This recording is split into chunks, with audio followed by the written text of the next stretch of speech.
And she loved me enough to want to be with me. Kahit sandali lang taon-taon.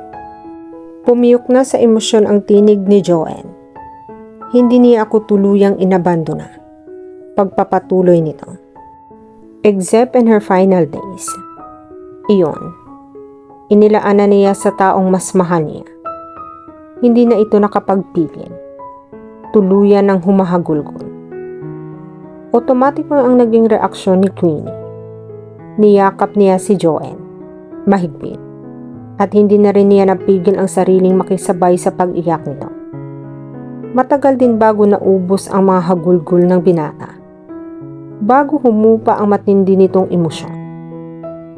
I'm sorry, sabi nito pagkatapos, habang unti-unting umaalis ang pagkakayakap ni Queenie, na para bang biglang nakadama ng hiya.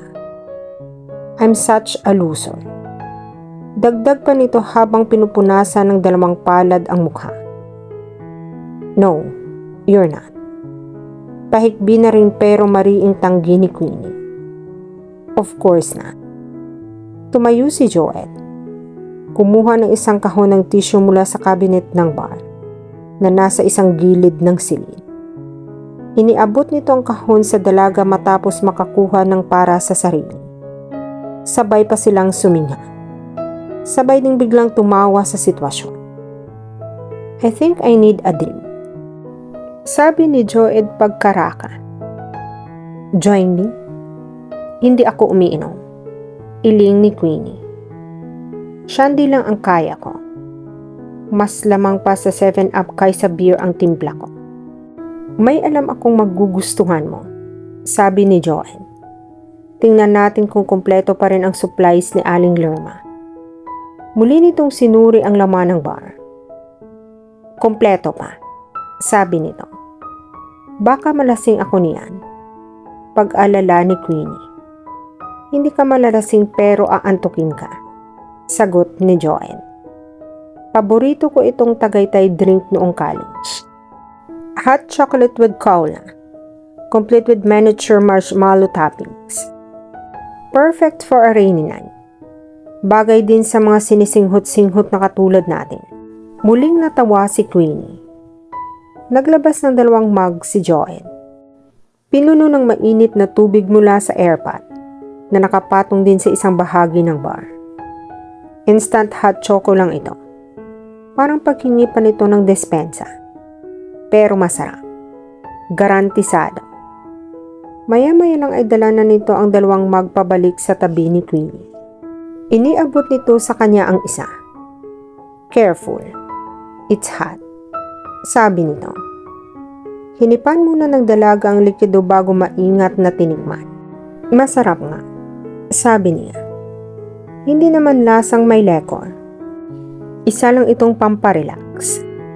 Saglit silang natahimik habang sumisimsim ng kanya-kanyang inumin. Magkwento ka naman about yourself, biglang sabi ni Joanne maya-maya. Para hindi ako lugi. Bistado mo na ang mga drama ko sa buhay. Nangiti si Queenie. Madrama din ang buhay ko, sagot niya.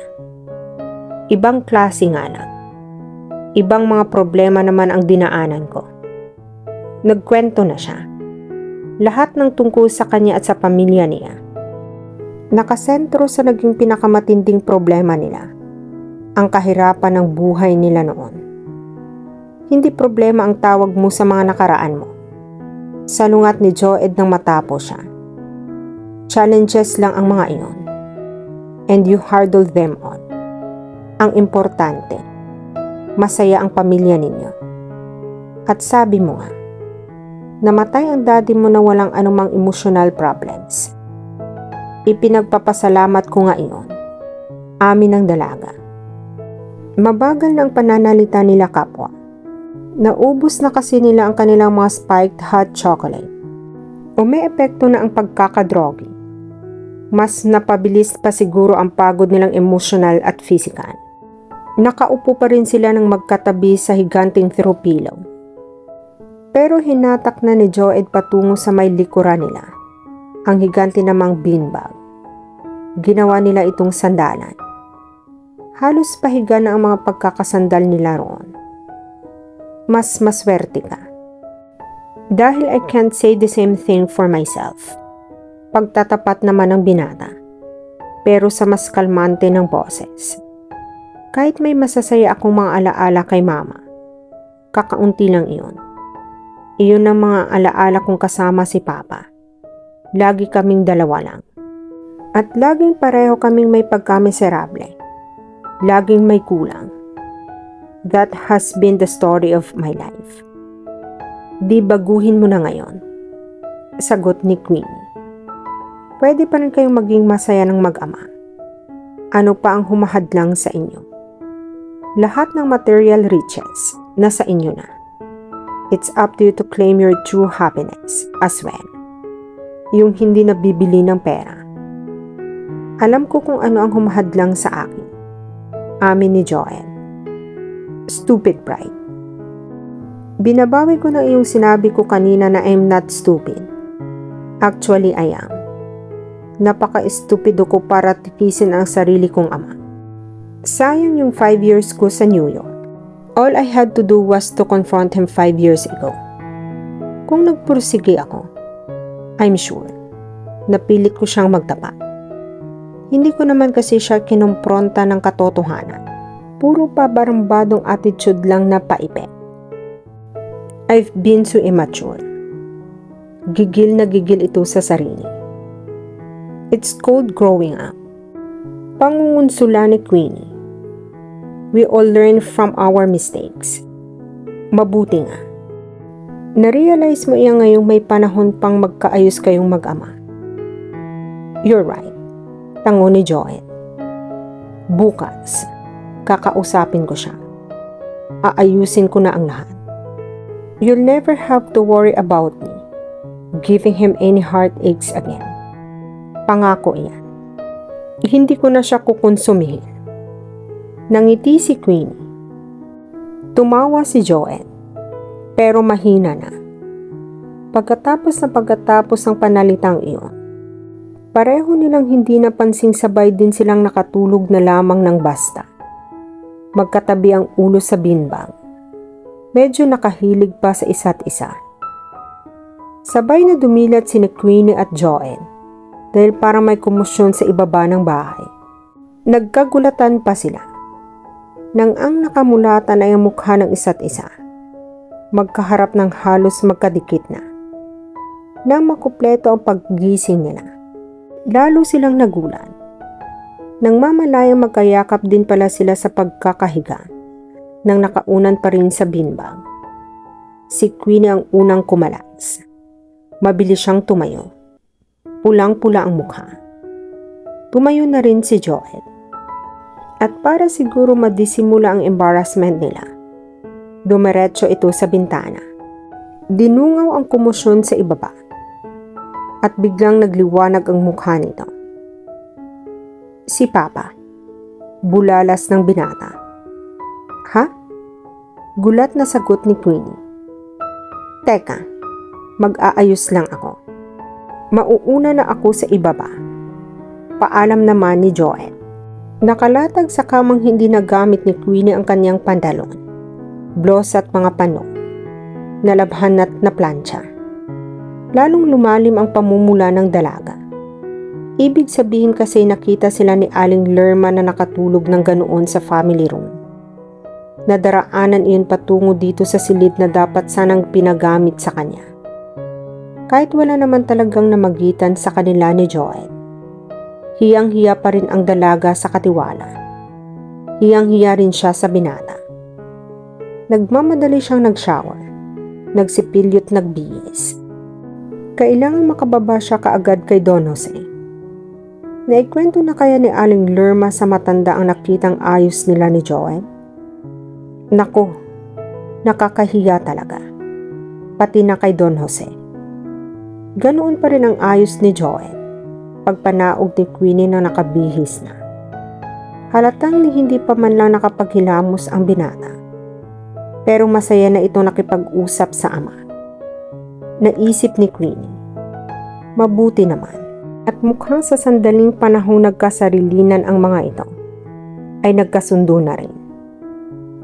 Good morning. Pilit ng ngiting bungad ng dalaga.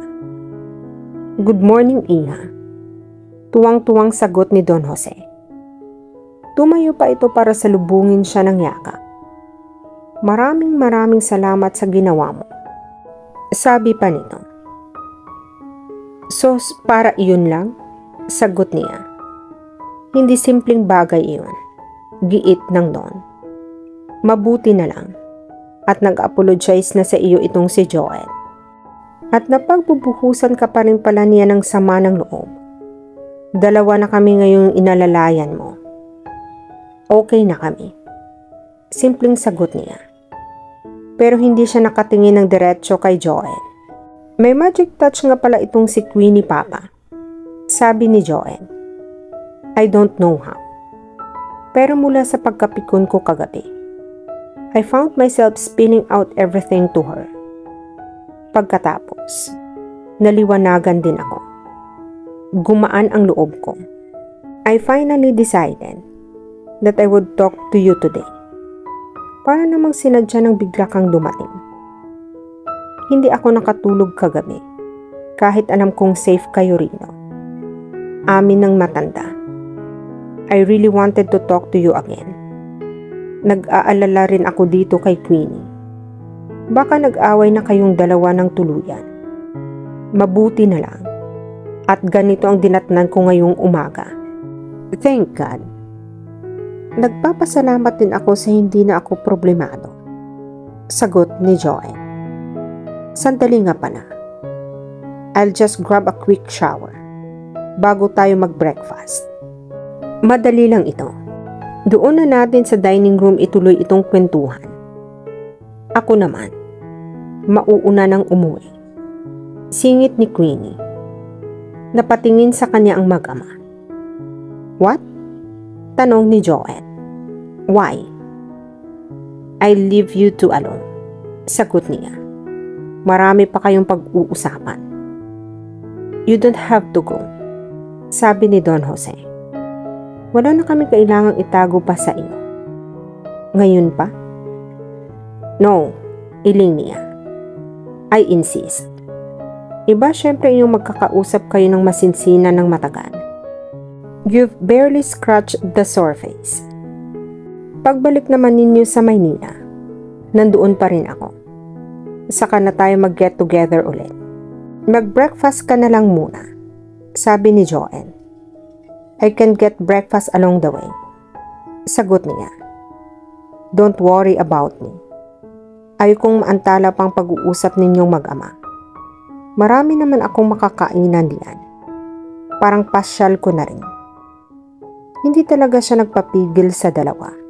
Humalik na kaagad siya ng pamamaalam sa noo ni Don Jose. See you in Manila, sabi niya. Pagkatapos nginitian niya ng mabilis si Joel at kinawayan bago halos patakbong lumabas ng bahay.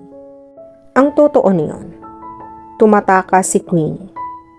Bukod kasi nahihiya siya sa nangyari sa kanila ni Joel, hindi rin niya mapigil ang pag-uumapaw niyang kaligayahan.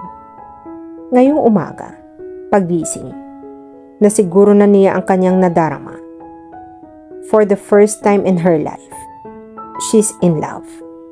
In love siya kay Joel Del Oro.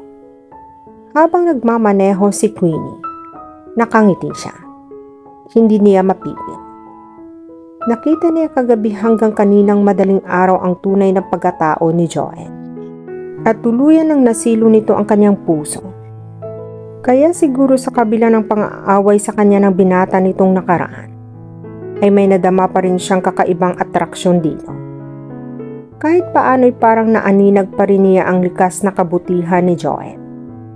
Alam na niya ngayon na malalim na sama ng loob lamang ang nagbungsod kay Joel para magbrusko, na hindi nito natural ang ganoong pag-uugali.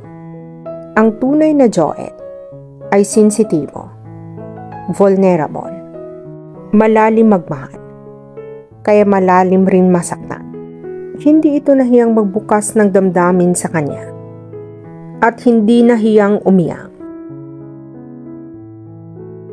At dito na po nagtatapos ang part 10 ng ating kwento. Sabay-sabay po nating abangan ang susunod na kabanata. Be good, be safe, and God bless po everyone.